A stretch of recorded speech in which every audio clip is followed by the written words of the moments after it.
بسم اللہ الرحمن الرحیم۔ آج کی گفتگو کا موضوع سانحہ مری اور اس سانحہ مری کے بعد ہماری ذمہ داریاں۔ جیسا کہ آپ جانتے ہیں، 1 جنوری 2022 کو رات 12 بجے قوم نے نئے سال کا استقبال پورے جوش و خروش کے ساتھ بھرپور آتش بازی سے کیا، لیکن چند روز گزرے تو بارشوں کا سلسلہ شروع ہو گیا۔ برف باری کا منظر دیکھنے کے لیے پہلے ہی ہفتہ میں 1.5 لاکھ گاڑیاں مری کی حدود میں داخل ہوئیں۔ 7 جنوری کو معمول کی برف باری کی بجائے برفانی طوفان نے علاقہ کو لپیٹ میں لیا، اور پھر وہ کچھ ہوا جو بیان سے باہر۔ ارشاد باری تعالی ہے، وَيُنَزِّلُ مِنَ السَّمَاءِ مِن جِبَالٍ فِيهَا مِن بَرَدٍ فَيُصِيبُ بِهِ مَن يَشَاءُ وَيَصْرِفُهُ عَن مَن يَشَاءُ۔ اور اتارتا ہے اللہ تعالیٰ آسمان سے برف جو پہاڑوں کی طرح ہوتی ہے، پس نقصان پہنچاتا ہے اس سے جسے چاہتا ہے، اور پھیر دیتا ہے اس کو جس سے چاہتا ہے۔ تو اسی آیت کی معمولی جھلک سامنے آئی اور پورا ملک سوگوار ہو گیا۔ کتنے ہی خاندانوں کو نہ بھولنے والے زخم لگے۔ بالآخر پاک فوج جو امید کی ہمیشہ آخری کرن ثابت ہوا کرتی ہے، اس نے حالات کو سنبھالا دیا۔ یہاں ایک سوال ذہن میں آتا ہے کہ اس قدر شدید برفانی طوفان کیوں آیا؟ پہلے تو یوں نہ ہوتا تھا، نہ یہ طوفان آتا، نہ شدید نقصان ہوتا۔ تو اس کا جواب سورہ روم میں اللہ پاک نے دیا۔ ارشاد باری تعالی ہے، ظہر الفساد فی البر والبحر بما کسبت ایدی الناس۔ پھیل گیا ہے فساد، بگاڑ بر اور بحر میں بوجہ ان برے اعمال کے جو لوگوں نے کیے ہیں۔ لیذیقہم بعد الذی عملوا، تاکہ اللہ تعالیٰ چکھائے انہیں کچھ سزا ان کے برے اعمال کی۔ لعلہم یرجعون، شاید کہ وہ لوگ گناہوں سے باز آ جائیں۔ تو اس طرح کے تمام مصیبتیں اور مشکلات، یہ سب ہمارے اعمال کا نتیجہ ہیں، جو برے اعمال ہم کرتے رہتے ہیں۔ سارا انصاف قیامت پہ ہی موقوف نہیں، سارا انصاف قیامت پہ ہی موقوف نہیں، زندگی خود بھی گناہوں کی سزا دیتی ہے۔ افراد اور اقوام کی بیداری کے لیے قدرت کی طرف سے ایسے واقعات اور حادثات اور آفات وغیرہ یہ سب پیدا کر دیے جاتے ہیں، تاکہ آدمی گناہوں سے باز آئے اور توبہ کا راستہ اختیار کرے۔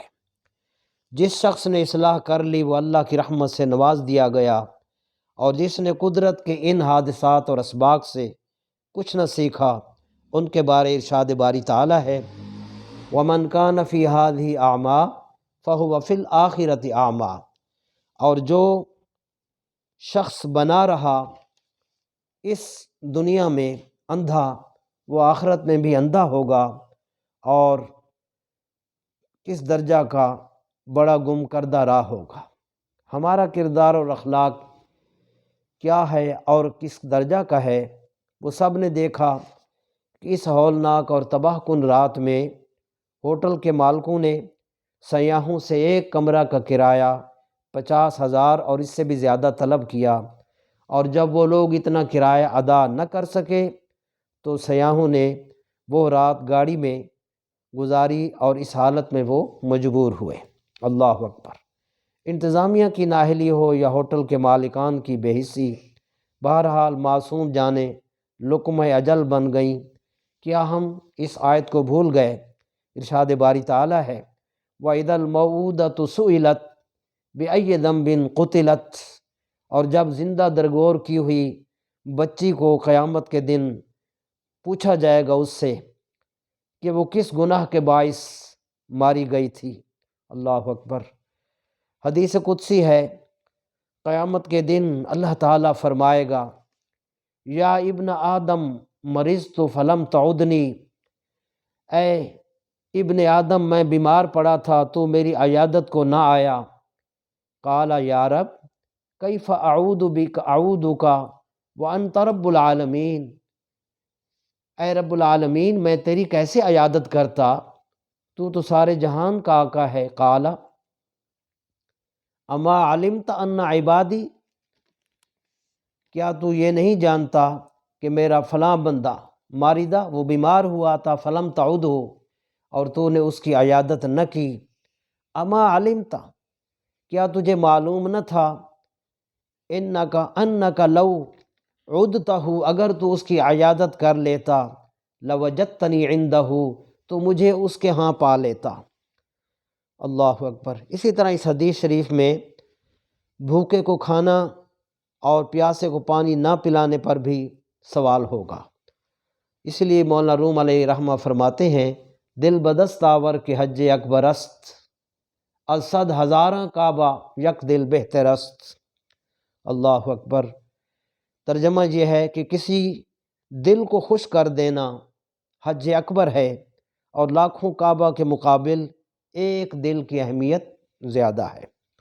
حدیث شریف ہے، الخلق عیال اللہ، فاحب الخلق الی اللہ من احسن الی عیالہ، ساری مخلوق اللہ کا کنبہ ہے، اور اللہ کو سب سے محبوب اور پیارا وہ ہے جو اس کے کنبے کے ساتھ بھلائی اور احسان کرے۔ تو مری کے اس واقعہ میں 20 گھنٹے تک گاڑیاں پھنسی رہیں، فیس بک پر واٹس ایپ پر مدد کی اپیلیں کرتے رہے، انتظامیہ مدد کو نہ پہنچی اور نہ ہی فوج کو بر وقت آگاہ کیا۔ تو اس ثانیہ کے بعد پورا ملک سوگوار ہو گیا، اور اس واقعہ نے ہمیں جہاں پورے ملک کو سوگوار کیا اور بیرونی دنیا میں ہمیں شرمسار کیا، تو سب سے بڑا سوال اب یہ ہے کہ اس عظیم المیہ کے بعد خالی افسوس کرنا یہ ہمارا فرض نہیں ہے۔ قومی سطح پر ہماری 2 ذمہ داریاں ہیں۔ نمبر 1، اللہ تعالیٰ سے گناہوں کی توبہ کرنا اور معافی مانگنا، یہ سب سے اہم ہے۔ اور دوسرا، قوم کو اس اخلاقی پستی سے نجات دلانا اور ان کے اخلاق و کردار کی تعمیر کی کوشش کرنا۔ اس مقصد کے لیے، یعنی اخلاق کی تربیت کے لیے، دین اسلام نے پورے معاشرہ کے ہر فرد کو ذمہ دار ٹھہرایا۔ ہماری یہ بہت بڑی کمزوری ہے کہ ہم اپنی غلطی دوسرے پر ڈال کے خود بری و ذمہ ہو جاتے ہیں۔ اس میں والدین، اساتذہ، علماء، مشائخ اور حکومت، میڈیا، وزارت اطلاع خصوصاً ذمہ دار ہے۔ حضور علیہ السلام کا یہ ارشاد متفق علیہ حدیث ہے، آپ کا ارشاد گرامی ہے۔ آپ صلی اللہ علیہ وسلم نے ارشاد فرمایا، الا کلکم راع وکلکم مسئول عن رعیتہ، خبردار، یہ لفظ حدیث کے شروع میں بھی جملہ ہے اور اس حدیث کے آخر میں بھی حضور علیہ السلام کا یہ جملہ ہے، الا کلکم راع وکلکم مسئول عن رعیتہ، خبردار سن لو، تم میں سے ہر ایک شخص نگران ہے، ذمہ دار ہے، رسپانسبل ہے، اور تم میں سے ہر شخص سے اس کے دائرہ اختیار کے اندر جتنے افراد ہیں ان سب کے متعلق اس رعایا کے بارے میں بروز حشر سوال کیا جائے گا۔ اور سب سے پہلے بطور خاص، سب سے پہلے حضور علیہ السلام نے حکمران کا ذکر فرمایا، فالامام الذی علی الناس راع وہو مسئول عن رعیتہ، پس جو لوگوں پر حکمرانی کر رہا ہے اس سے اپنی ساری عوام کے بارے میں پوچھا جائے گا۔ پھر اس کے بعد گھر کے سربراہ اور گھر کی جو اہلیہ ہے، اس کی مالکہ ہے، اس کا ذکر ہے، ملازمین کا ذکر ہے، ان سب کو ذمہ دار ٹھہرایا۔ تو مگر اخلاق و کردار کی جو اس وقت معروضی صورتحال ہے، اخلاق و کردار اور اخلاق کی تعمیر اور تخریب میں 90% یعنی 90% جو اثر ہے، جو رول ہے، جو اثر کرتا ہے، وہ میڈیا ہے۔